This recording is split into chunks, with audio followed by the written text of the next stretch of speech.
The bill would require conservation groups receiving government funding to provide human rights policies and procedures. This is a crucial step to address the problem of human rights abuses in conservation projects around the world. According to reports, some government rangers supported by conservation groups have committed violence, threats, and forced evictions against indigenous peoples and local communities living in or near protected areas. These acts violate the rights of the people who depend on nature for their livelihoods and culture, and undermine the effectiveness of conservation efforts. The bill would introduce sweeping changes to how U.S. agencies deal with human rights abuses at conservation projects.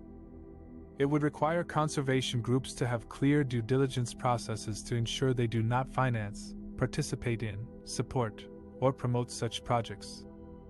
It would also require them to report any allegations of abuses to the U.S. government and to cooperate with investigations. The bill would also create a mechanism for victims of abuses to seek redress and accountability. The bill aims to ensure that conservation is done in a way that respects and protects the rights of indigenous peoples and local communities, who are often the best stewards of nature.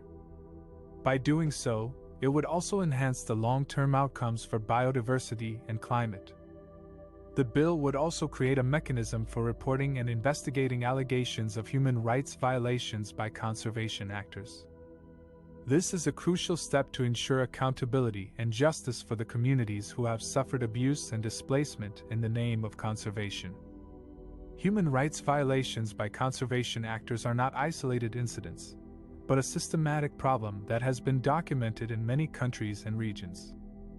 For example, in Cameroon, indigenous peoples have faced widespread violence, torture, and killings by eco-guards supported by the World Wildlife Fund, WWF. In India and Nepal, government rangers have been accused of extrajudicial killings, rape, and torture of local people living near protected areas. In Papua, Indonesia, indigenous communities have been denied their customary rights to land and resources by conservation organizations and authorities. These violations are not only morally unacceptable, but also counterproductive to the goal of conservation.